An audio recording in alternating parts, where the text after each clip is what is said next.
ინტერაქტიული, გასართობი, საგანმანათლებლო. იგს-BOX-ი. მოზარდებისთვის. იგს-BOX-ი.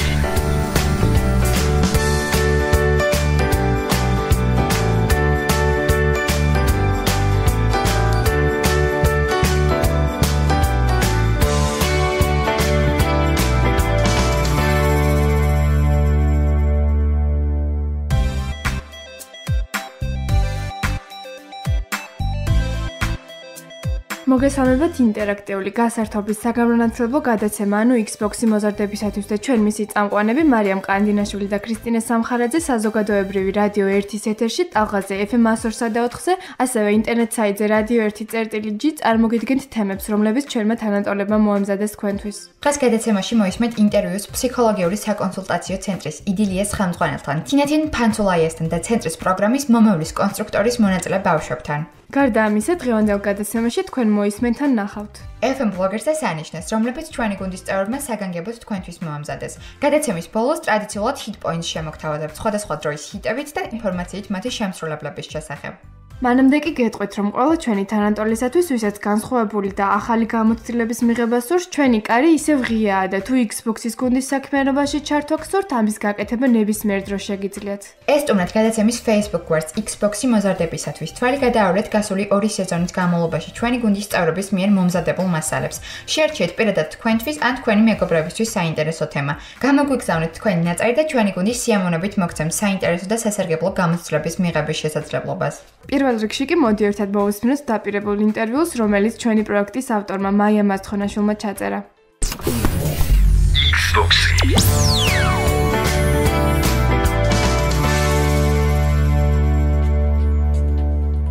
ჩვენი გადაცემის სტუმრები არიან ფსიქოლოგიური საკონსულტაციო-დიაგნოსტიკური ცენტრის ხელმძღვანელი, ფსიქოლოგიის დოქტორი, თინათინ ფანცულაია, პროექტის მონაწილეები, დუნდუა და ლილე მარგიშვილი. მოგესალმებით, მადლობა რომ მოხვედით და თუ შეიძლება 2-3 სიტყვით აი ამ პროექტის შესახებ. პროექტი მომავლის კონსტრუქტორი შექმნილი არის ბავშვებისთვის და მოზარდებისთვის, მათთვის, ვისაც სურს, რომ იყოს უფრო მეტად აქტიურად ჩართული ყოველდღიურ აქტივობებში, ვისაც სურს რომ იყოს გახსნილი ურთიერთობებში, იყოს წარმატებაზე ორიენტირებული და თემები, რომელიც ნებისმიერ ასაკობრივ ჯგუფს შესაძლოა გქონდეს, ამ თემებზე თავისუფლად შეძლოს საუბარი. ჩვენთან არის გარემო, რომელიც აძლევთ მათ შესაძლებლობას თავისუფლები იყვნენ, გულწრფელები იყვნენ ურთიერთობის თვალსაზრისით. ჩვენთან ჯგუფები იქნება არა განათლების მიხედვით, არამედ ინტერესების მიხედვით. აქ არის ფორმატი, სადაც ბავშვები აბსოლუტურად თავისუფლად ხვდებიან ერთმანეთს. არ არსებობს ჩარჩო, არ არსებობს განსაკუთრებულად დაწესებული კანონები. გარემო, რომელსაც ვთავაზობთ, არის პირობითად სათამაშო გარემო, სადაც საკუთარი თავის რეალიზებას ახერხებენ, შეუძლიათ თავისუფლად იურთიერთონ ერთმანეთთან. ის თემები, რომელიც შესაძლოა აწუხებდნენ და სამწუხაროდ გარკვეული მოსაზრების გამო ვერ აზიარებდნენ თუნდაც თავიანთ თანატოლებთან. ამას შესახებ უჭირდათ საუბარი უფროს ადამიანებთან, მათ შორის მშობლებთანაც, თემები, რომლებიც ასაკობრივად შესაძლოა აწუხებდეთ. ეს არის ისეთი გარემო, სადაც აბსოლუტურად ჯანსაღი პრობლემების არ მქონე ბავშვები თავისუფლად ერთვებიან ყველანაირი ტიპის აქტივობაში. ვიცი, დანარჩენს ალბათ თვითონ ბავშვები ისაუბრებენ. საინტერესოა, რატომ მიხვედით? ჩაკეტილი ვიყავი, არავისთან არ კონტაქტობდი, უფრო დაძაბული ვიყავი. მამაჩემს არ მოსწონა, არც მე მომწონა, არც დედაჩემს და არავის ასე რა ვთქვათ. გადაწყვიტა რომ აქ მივსულიყავი და რომ მივედი გაკვირვებული ვიყავი. იმიტომ რომ ყველას უნდა უთხრეს ჩემი საიდუმლოები, რა მაწუხებს და ასე შემდეგ. რომ მივეჩვიე, ყველა მითხრა, უფრო შეცვლილი ხარო და მეც ამაში დავწმუნდი, იმიტომ რომ უმეტესად მომიგვარდა პრობლემები და უფრო შემიძლია თავის დედა მიმიყვანა და მითხრა რომ აქ უნდა იაროთ 11 წლის განმავლობაში არც კი ვიცოდი ვინ იყვნენ. ერთადერთი ისედაც რომ იყო ფსიქოლოგიური ჯგუფი. რომ მოვედი, არანაირი ფანტაზიის უნარი არ მქონდა. მე ვერაფერს ვერ ვაკეთებდი, უბრალოდ ვიჯექი ჩემთვის და აქ რომ მიმიყვანეს, განმივითარდა ფანტაზიის უნარი. რითი გახდით უკეთესები, ან რაში გაერკვიეთ უკეთ, რაშიც აქამდე ვერ ერკვეოდით? რა უნარები, თვისებები შეიძინათ ამ პროექტში მონაწილეობა? კარგად გამეგო ადამიანის, იმიტომ რომ სხვებსაც აქვს პრობლემები და ლაპარაკება სჭირდება თვიმესთვის. უფრო ვისწავლე მოსმენა, რომ მოვუსმინო და გავიზიარო, რომ ვიცოდე რაც გადის. კიდევ უფრო წყნარი ვარ შედარებით, უფრო ვითმენ. მშობლების მიმართაც აგრესიული ვიყავი მანამდე, მაგრამ ახლა უფრო სხვანაირად ფიქრობ. ადამიანებთან კომუნიკაცია მიჭირდა, ოღონდ მშობლებთან და ნათესავებთან არა. ახლა ნათესავებთან. უფრო კომუნიკაცია მიჭირდა ჩემხილა ბავშვებთან. აღარ მიჭირს. კიდე ზარმაცი ვიყავი, ძალიან ზარმაცი. ყველაფერი მეზარებოდა. ეგეთი აღარ ვარ. გარდა აი ამ კონკრეტული პრობლემისა, რაც თქვენ გქონდათ, როცა მიხვედით აქ. პრობლემას ნაკლებად დავარქვევთ, ეს არის უბრალოდ სირთულე, რომელიც ყოველ ასაკობრივ კატეგორიას თან ახლავს მუდმივად. შევადარებით მსუბუქი ტიპის სამედიცინო ჩივილებს. შესაძლებელი არის ასეთი ტიპის ჩივილები თავისით დაალაგდეს. თუმცა კი ხანდახან არის გამწვავება, რომელიც ბავშვს აძლევს ნეგატიურ გამოცდილებას. ნაცვლად იმისა, რომ ბავშვმა მიიღოს ნეგატიური გამოცდილება, მეორე წრემლიანი ღამე გაათენოს. ჯობია რომ ამ კითხვაზე პასუხები დროულად მიიღოს და ამაზე ნაკლები იფიქროს, ვიდრე შეიძლება მან დრო დაუთმოს ამას. ეს სხვა მიმართულებებზე რაც მუშაობ. რაც შეეხება ფრესკულს, ასევე მომავლის კონსტრუქტორის ნაწილი არის. ამ ახალი ფორმატის დამატება გადავწყვიტეთ, რომ დავხმარებოდით მშობლებს სწორედ შეეფასებიათ, რამდენად არის ბავშვი მზად სკოლისთვის. მიუხედავად იმისა, რომ საბავშვო ბაღის მოსამზადებელი პერიოდი მათ გავლილი აქვს, ძალიან მნიშვნელოვანი არის იმ შეზღუდვებისთვის ბავშვის მომზადება, სადაც სკოლა უქმნის ბავშვს. ანუ სკოლის ფორმატი თავისთავად გულისხმობს უკვე წესების, კანონების მორჩილებას, რომელსაც 5-6 წლის ბავშვი სულად არ არის მზად. ჩვენ რასაც ვთავაზობთ, პიროვნული მახასიათებლების ფორმირებაში დახმარება. ძალიან მნიშვნელოვანია, რომ მას ჰქონდეს ადეკვატური თვითშეფასება. შესაძლოა ბავშვი იყოს ინტელექტუალურად განვითარებული, მას ჰქონდეს არაჩვეულებრივი შინაგანი ლოგიკა, მშვენივრად ართმევდეს თავს ნებისმიერი სირთულის დავალებას, მაგრამ ამას აკეთებს იზოლირებულად მარტო და ვერ ახერხებდეს ამის დეკლარირებას. თუ ადამიანს აქვს ადეკვატური თვითშეფასება, მას აქვს რეალური შანსი, რომ იყოს ცხოვრებაში წარმატებული. დანარჩენ შემთხვევაში შეიძლება მას ყველანაირი ტიპის მონაცემი ჰქონდეს, მაგრამ თუ კი მას პრობლემა ზუსტად ამ მიმართულებით აქვს, ის რეალიზებული ვერ ხდება. ამიტომ ეს იყო ძირითადი ამოსავალი წერტილი, რომელსაც ზუსტად აი ამ ასაკიდანვე უნდა ჩაეყაროს. ალბათ ახლა მე ახალს არაფერს არ ვიტყვი, თუ აღნიშნავ, რომ ამ ყველაფრის მიღწევა სკოლის რესურსით არის შეუძლებელი.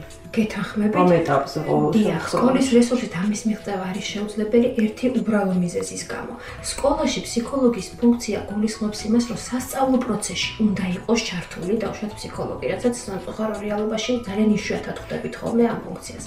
ინდივიდუალური მიდგომა სკოლის ფორმატში ძალიან რთულად გასათვალისწინებელია. ყველა ბავშვს აქვს უნიკალური შესაძლებლობები, ეს არის აბსოლუტური ჭეშმარიტება. უბრალოდ ყველასთვის აუცილებელი არის განსხვავებული მისთვის ინდივიდუალურად განსხვავებული მიდგომა და ყველას ჭირდება განსხვავებული დრო ამისთვის. ყველა ბავშვს აქვს პოტენციური შესაძლებლობა, რომელსაც უბრალოდ დანახვა ჭირდება. რამდენიმე მიმართულება გაქვთ, ერთი მიმართულება, რომელმაც მე ყველაზე მეტად დამაინტერესა, იმიტომ რომ ჩვენი გუნდის წევრები ძირითადად უფროს კლასელები არიან და იმ ასაკში არიან, როცა გარდა იმ თავისი თინეიჯერული პრობლემებისა, ერთი ძალიან დიდი გამოწვევა აქვს ცხოვრებაში, უნდა აირჩიონ პროფესია და ესეც გაქვთ ეს მიმართულებას, დახმარებას ისახავს მიზნად პროფესიის არჩევაში თუ როგორ ხდება? პირდაპირ რეცეპტი არ არსებობს. ჩვენ რაში შეგვიძლია დავეხმაროთ რეალურად. როდესაც ქმნით თავისუფალ გარემოს, მოზარდს ეძლევა შესაძლებლობა მაქსიმალურად გამოავლინოს საკუთარი შესაძლებლობები. ანუ ჩვენ ქმნით გარემოს და არახელოვნურად ვაკეთებთ ჩარევას. როდესაც ადამიანს შეუძლია, მათ შორის ყველაზე კარგად ჩანს ეს მოზარდობის ასაკში, კარგად დაინახოს, რა გამოსდის მას ყველაზე კარგად და რაც მნიშვნელოვანია, რას აკეთებს საკუთარი სურვილით და არა შეკვეთით. სამწუხაროდ ხშირად ვაწყდებით ხოლმე ასეთი ტიპის შეფასებებს, რომ ცირ არის შენი ბებია, ბაბუა, დედა ყველანი ექიმები იყვნენ და შენც ექიმი უნდა გამოხვიდე. როდესაც გარკვეული ოჯახური გამოცდილებები ერთგვარ რაციონალურ თუ არარაციონალურ მესიჯებს იძლევიან. ჩვენი გასაკეთებელი რეალურად არის არა არჩევანში დახმარება, არამედ იმაში, რა გამოსდის მას ყველაზე კარგად და რას აკეთებს სიამოვნებით. ანუ მთავარი და მნიშვნელოვანი არის აი ამის დანახება და დანახება ასევე მშობლისთვის. სად შეიძლება, რა კონტექსტში შეიძლება შულს შეუწყოს ხედრო საკუთარი თავი უფრო კარგად იპოვოს. რა თქმა უნდა, მეთოდები არსებობს, შეფასების მეთოდიკები, რომელიც კითხვარების საშუალებით ეხმარება ადამიანს, რომ კარგად გაიაზროს. მას შემოქმედებითი უნარები აქვს უფრო მეტად განვითარებული, საბუნებისმეტყველო უნარები, თუმცა ვამბობ, რომ ეს მეთოდები არ არის აბსოლუტური და ჭეშმარიტი. ყველაზე მეტად არის უშუალო კონტაქტი, უშუალო პირადი გამოცდილება, რომელიც კომფორტულ გარემოში ყველაზე კარგად ვლინდება. აი ეს არის რაშიც ჩვენ ვეხმარებით არჩევანის თვალსაზრისით. იყოს გაცნობიერებული რეალური არჩევანი, ეს იყოს მისთვის მისაღები და ყველაზე მთავარია რომ იყოს პასუხისმგებლობით მიღებული გადაწყვეტილება, რომ ეს პასუხისმგებლობა არ იყოს დავუშვათ მიმართული მშობლისკენ. რაც შეეხება წლევანდელ ჩვენ სიახლეს, ინტერესი გაიზარდა სხვადასხვა ასაკობრივ ჯგუფშიც. თინეიჯერობის ასაკი არის ყველაზე რთული მომართვიანობის თვალსაზრისით, იმიტომ რომ კომუნიკაციის საშუალება შედარებით დაბალ ასაკში უფრო მეტია. თინეიჯერობის ასაკში ეს რთულდება. ყველაზე პრობლემურად ინფორმაციის მისაწოდებელი გადატეხის პერიოდის ასაკი, როდესაც ისინი ხვდებიან რომ მათ თავს რაღაც განსაკუთრებული ხდება და გონიათ რომ მხოლოდ მათ თავს ხდება და ეს სხვისი არ არის. ეს გონიათ რომ მხოლოდ მათ ეხებათ და ამის შესახებ გაზიარებასაც კი უფრთხიან ხოლმე.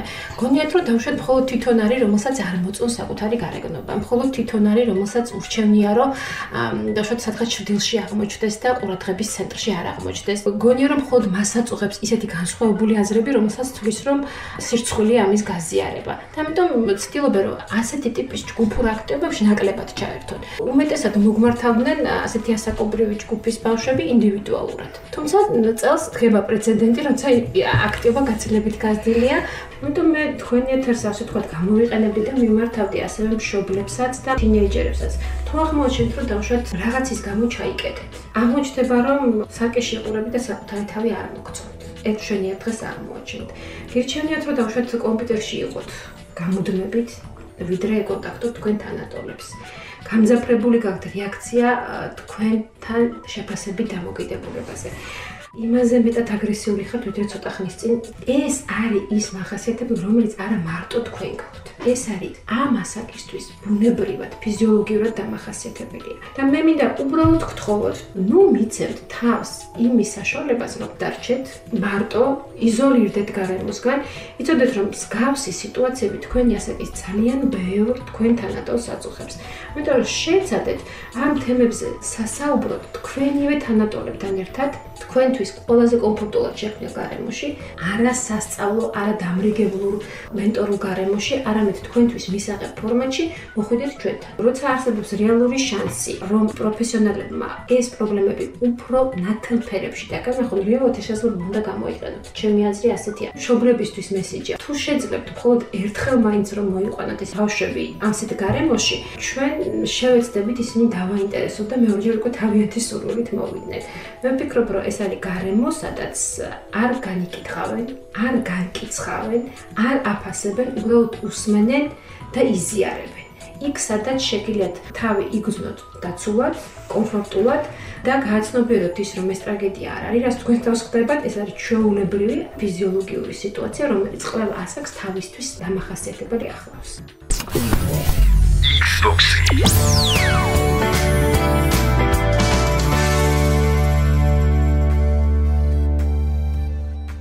შეგეხსენებთ, რომ საზოგადოებრივ რადიო 1-ის ეთერში ტალღაზე FM 103.4-ზე, ასევე ინტერნეტ საიტზე რადიო 1.წერტილეჯი თქვენ უსმენთ ან უყურებთ ინტერაქტიულ გასართობ საგანმანათლებლო გადაცემას, ანუ იგს-BOX-ი მოზარდებისათვის. ჩვენ მისი წამყვანები, ქრისტინე სამხარაძე და მარიამ ყანდინაშვილი ვართ. იგს-BOX.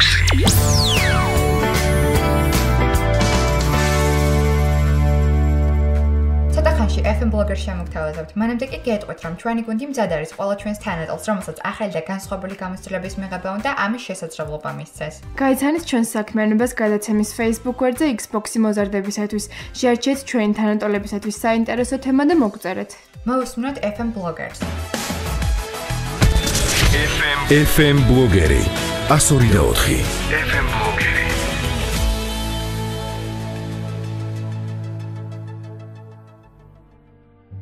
ადამიანზე ბევრი რამის თქმა შეიძლება იმის მიხედვით, თუ რა შეგრძნებები აკმაყოფილებს და რა შეგრძნებები სჭირდება. ადამიანი შეგრძნებებს მოვლენებისგან იღებს. ეს მოვლენები ვითარდება ყველგან, ჩვენს გარშემო, რეალურ და არარეალურ ცხოვრებაში. იქ სადაც გვაქვს და არ გვაქვს ცდომა. შეგრძნება იგივე, რაც ემოცია, მოცემული ფაქტის აღქმა და გააზრება. ამ ყველაფრის მიღების ერთ-ერთი საშუალება წიგნია. შესაბამისად, რომელი წიგნიც გაკმაყოფილებს, ის შეგრძნება გჭირდება ზუსტად. ჩემთვის ასეთია დოსტოევსკის ნაწარმოებები, ამიტომ სწორედ მასზე გიამბობთ. თეოდორ მიხეელის ძე დოსტოევსკი დაიბადა 1821 წლის 30 ოქტომბერს. იგი არის რუსული ლიტერატურის ოქროს ხანის ერთ-ერთი უდიდესი რომანისტი. მისი პიროვნების ჩამოყალიბებაზე უდიდესი გავლენა მოახდინა დედის გარდაცვალებამ. მალევე იგი სამხედრო სასწავლებელში გაემგზავრა. მის ცხოვრებაში სხვა გარდამტეხი მომენტებიც ყოფილა. 1859 წლის დაპატიმრება, რომლის დროსაც მას და მის მეგობრებს ლიტერატურულ ჯგუფში მოღვაწეობისთვის სიკვდილით დასჯა მიესაჯათ. რაც შემდგომ ციმბირში 4 წლიანი გადასახლებით შეიცვალა. ევროპაში მოგზაურობისას აზარტულმა თამაშებმა გაიტაცა. მასზე სერიოზული გავლენა იქონია ეპილეფსიამაც, რომლითაც ის იყო დაავადებული. მისი ტექსტები ბიოგრაფიულ და ავტობიოგრაფიულ ხასიათს ატარებს.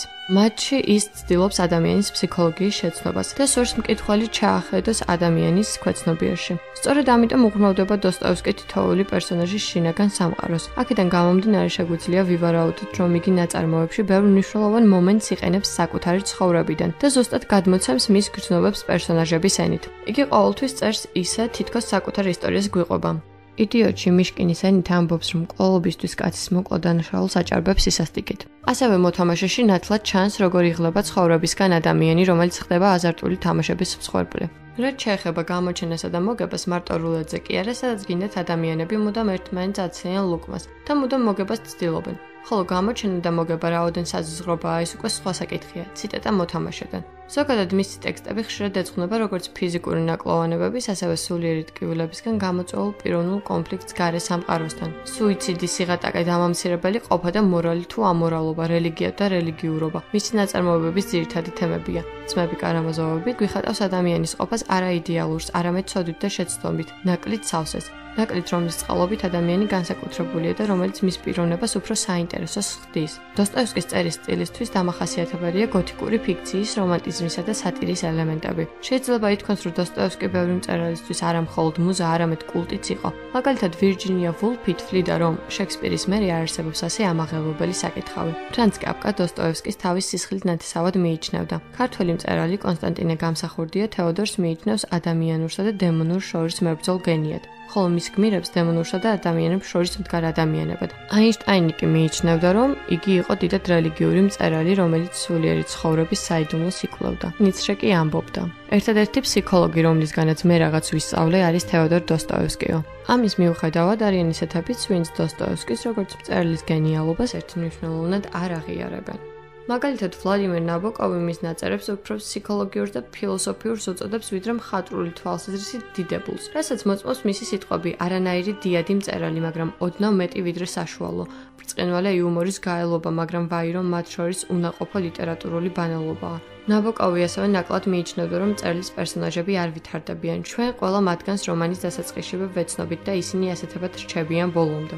ზოგი მის ტექსტებში გადაჭარბებულ ფსიქოანალიზს ხედავს. დოსტოევსკის სტილს კი მოსაწყენად, მომაბეზრებლად, სინეტიფესა და ბალანსს, თავდაჯერებულობასა და კარგ გემოვნებას მოკლებულად მიიჩნევს. თეოდორ დოსტოევსკი ჩემთვის არის მწერალი, რომელიც სათქმელს პირდაპირ არ გეუბნება და გაძლევს საშუალებას თავად იპოვა პასუხი ყველა კითხვაზე. ამიტომაც არ არის ადვილი მისი მკითხველი იყო, რადგან ეს გარკვეულ ფსიქოლოგიურ მზაობას მოითხოვს. მის ტექსტებში ყოველი მოქმედების უკან უამრავი ქვეტექსტი და იმპულსია, რომელიც გვაძლევს საშუალებას გავიგოთ, თუ რატომ დაწერა ავტორმა იგი და რა ჩააქსოვა ნაწარმოებში. იქიდან გამომდინარე, რომ მისი ნაწარმოებები გამზადებული და კონსერვებული პროდუქტი არაა, ანუ ჩვენ წინ შებრაწული და მარილმოყრილი ნაწარმოებები არსი არ დევს. მას ისეთი მკითხველი სჭირდება, ვისაც უკვე ბევრი უნახავს და თუ მკითხველი მთელი თავისი გონებითა და სულით მოусმენს, ივან კარამაზოვივით მიხვდება, რომ ყველას ცხოვრების არსზე მეტად ცხოვრება უყვარს. მე თათია გუცაშვილი ვარ და მომავალ შეხვედრამდე გემშვიდობებით.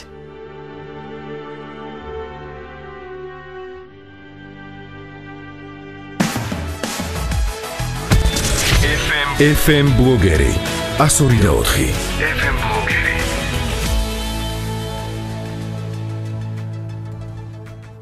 ეს იყო FM ბლოგერი. შეგეხსენებთ, რომ საზოგადოებრივ რადიო 1-ის ეთერში ტალღაზე FM 103.4-ზე, ასევე ინტერნეტ საიტზე radio 1.gi თქვენ უსმენთ ან უყურებთ ინტერაქტიულ გასართობ საგანმანათლებლო გადაცემას, ანუ იგს-BOX-ი მოზარდებისათვის. ჩვენ მისი წამყვანები, ქრისტინე სამხარაძე და მარიამ ყანდინაშვილი ვართ. იგს-BOX-ი.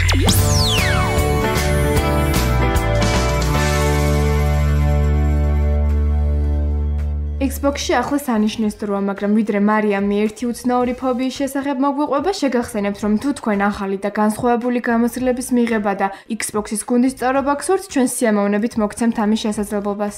გაიცანით ჩვენს საქმიანობას გადაცემის Facebook გვერდზე იგს-BOX-ი მოზარდებისათვის. შეარჩიეთ თქვენთვის ან ჩვენი თანატოლებისთვის საინტერესო თემა. გამოგვიგზავნით თქვენი ნამუშევრები ნებისმიერ თემაზე, რომელიც თქვენთვის არის საინტერესო, ან ფიქრობთ, რომ ჩვენს თანატოლებს დააინტერესებს. ახლა კი მოვისმინოთ სანიშნეს. სანიშნე.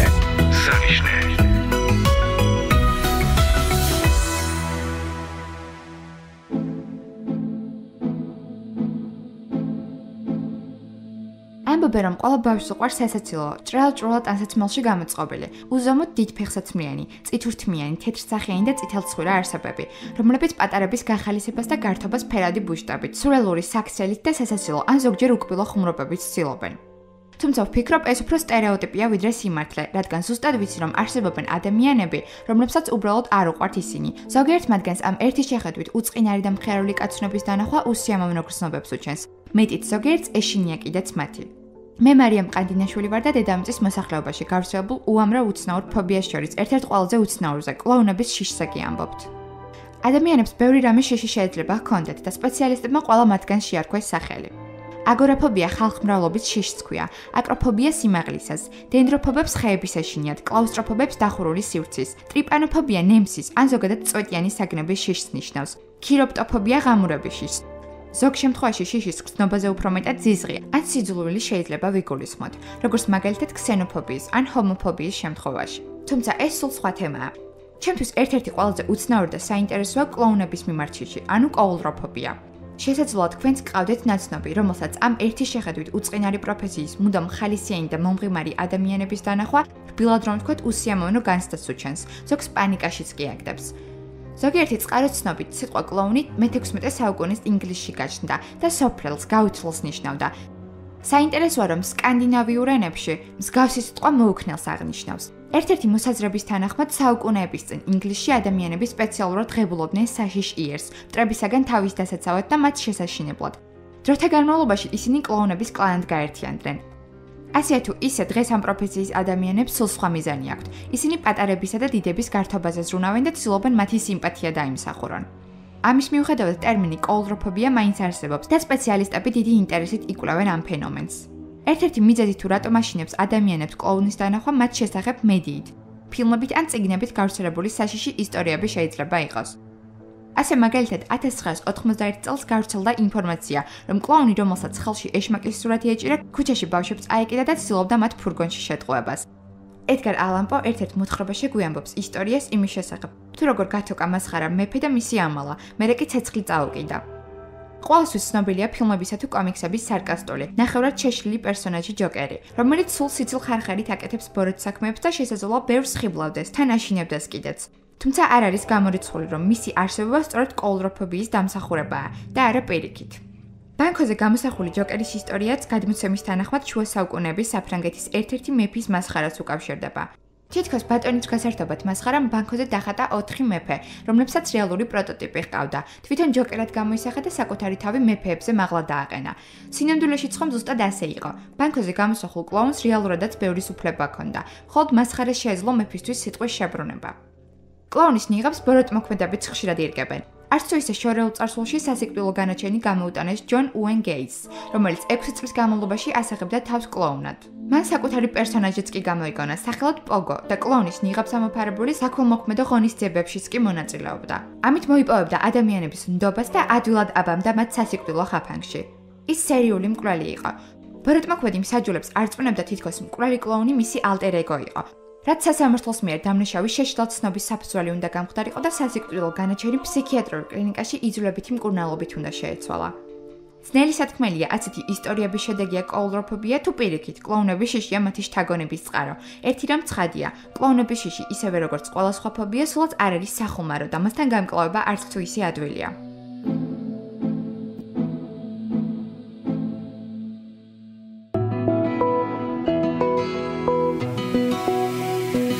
სანიშნე.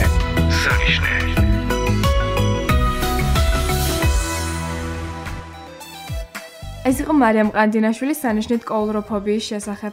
შეგახსენებთ, რომ საზოგადოებრივი რადიო 1-ის ეთერში ტალღაზე FM 104.4-ზე, ასევე ინტერნეტ საიტზე რადიო 1.წერტილეჯი თქვენ უსმენთ ან უყურებთ ინტერაქტიულ გასართობ საგანმანათლებლო გადაცემას, ანუ იგს-BOX-ი მოზარდებისათვის. ჩვენ მისი წამყვანები ქრისტინე სამხარაძე და მარიამ ყანდინაშვილი ვართ. იგს-BOX-ი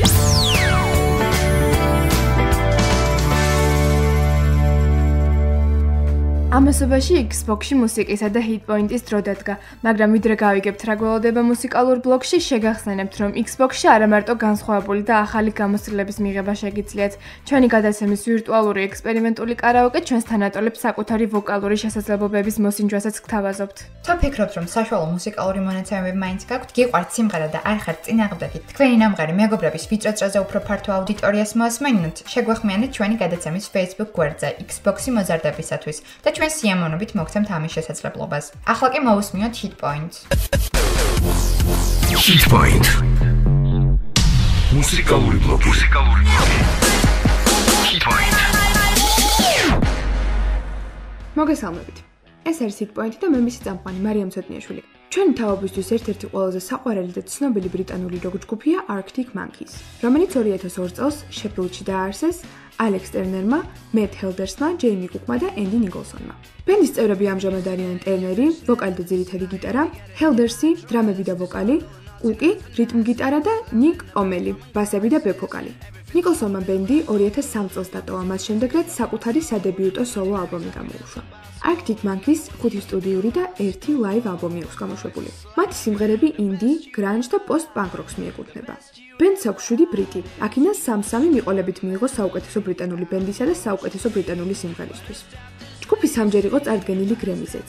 2006 წელს ჯგუფმა Arctic Monkeys მერკურის ჯილდო მიიღო სადებიუტო ალბომისთვის Whatever People Say I Am, That's What I'm Not. ჯგუფი ორჯერ მონაწილეობდა Glastonbury ფესტივალში 2007 და 2013 წლებში. Arctic Monkeys არის პირველი ბენდი, რომელმაც სახელი მხოლოდ ინტერნეტის დახმარებით გაითქვა. მათ არ ყოლიათ არანაირი აგენტი მუსიკისა და მარკეტინგის სფეროში და სწორედ ინტერნეტის მეშვეობითვე უკავშირდებოდნენ მათ პროდიუსერებიც. ახლა მინდა მოვისმინოთ Fluorescent Adolescent Arctic Monkeys შესრულებით.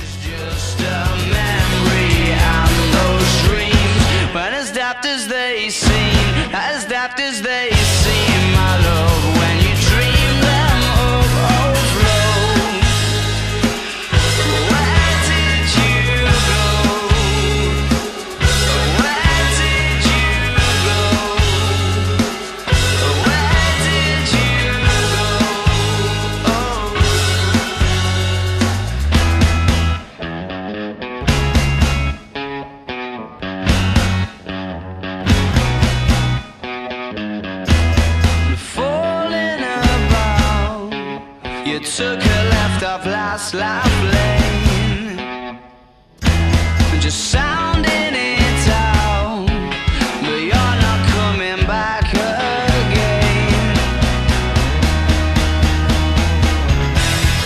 Falling about, you took a left off last life lane, you were just sounding it out, but you're not coming back again. Used to get it in your fishnets, now you wanna get it in your diamond dress. You started off the noise and the niceness, running a very common crisis. Everything's in order in a black hole. Is everything as pretty as the past though? That bloody man is like an Tabasco. Now I used to be a rascal. ეს იყო Arctic Monkeys სიმღერით Fluorescent Adolescent. უფროსი თაობისთვის ერთ-ერთი ყველაზე ცნობილი და საყვარელი მომღერალი არის თომას დე კარლო კოლუეი. მისი სასცენო სახელია C. Lo Green. ის არის ამერიკელი მომღერალი, რეპერი, სიმღერების ავტორი, პროდიუსერი და ბიზნესმენი. მისი კარიერა დაიწყო ჰიპ-ჰოპის ბენდში Goody Mob, საიდანაც ის ძალიან ცნობილი გახდა მთელს მსოფლიოში YouTube-ის წყალობით. ხალხი მას იცნობს როგორც ძალიან წარმატებულ მუსიკოს soul-ის ჟანრში. ის არის ერთ-ერთი თანაავტორი სიმღერისა Crazy, რომელსაც გნარლს ბერკლი ასრულებს. ამ სინგლს მსოფლიოს უმეტესი ქვეყნების ჰიტ-ჩარტებში პირველი, ხოლო ამერიკის შეერთებულ შტატებში მეორე ადგილი ეკავა თვეების განმავლობაში. Lo Green's 5 ალბომი სერტიფიცირებულია ოქროთი BPI-ის მიერ. 2011-2014 წლებში მომღერალი იყო ამერიკის The Voice-ის ჟიურის წევრი. 2011 წელს კი Madison Square Garden-ში ჰქონდა სოლო კონცერტი, სადაც ალბომის Age Against the Machine სიმღერები შეასრულა. სილოგრინი ახმოვანებდა მულტფილმ Hotel Transylvania-ს რამდენიმე გმირს. მას თავისი შოუც ჰქონდა, სახელწოდებით Silogreen's The Good Life. სილოგრინის ჯილდოებში შედის 5 გრემი, ბილბორდის ჯილდო და ბრიტი. 1994 წლიდან სილოგრინი აქტიურად აგრძელებს მრავალ სფეროში მოღვაწეობას. და ახლა მინდა შემოგთავაზოთ მისი შესრულებით სიმღერა Music to My Soul. Me and my fam from the dungeon found that light. And even in darkness, despite what was wrong, everything turned out alright. When it gets real cold, we got fire, and that's music to my soul. When the lights get low, we burn bright, and that's music to my soul. When it darkness and low and yes, big food and be and all I know is paprika and rain.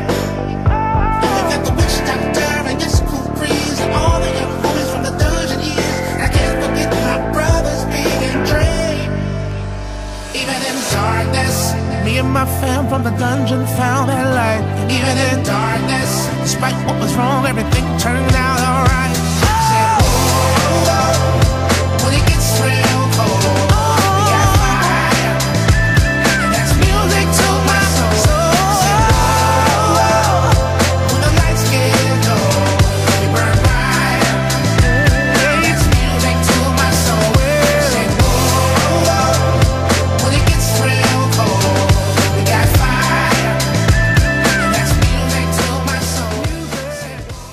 იყო სილოგრინის სიმღერით Music to My Soul. დღეისათვის კი სულ ეს იყო. გემშვიდობებით მომავალ შევხედრამდე ჰიტ პოინტში, მე მარიამ ცოტნიაშვილი.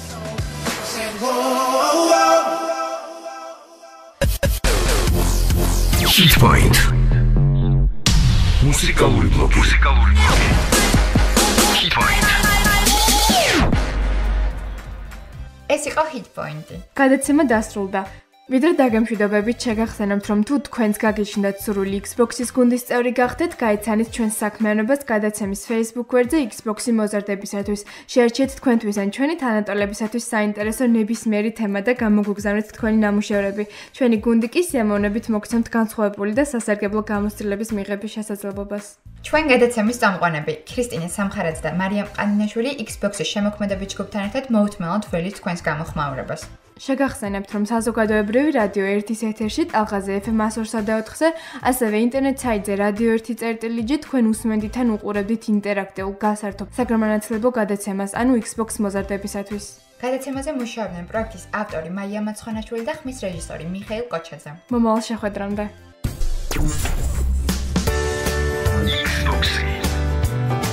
ინტერაქტიული, გასართობი, საგანმანათლებლო. იგს-ბოქსი. მოზარდებისთვის. იგს-ბოქსი.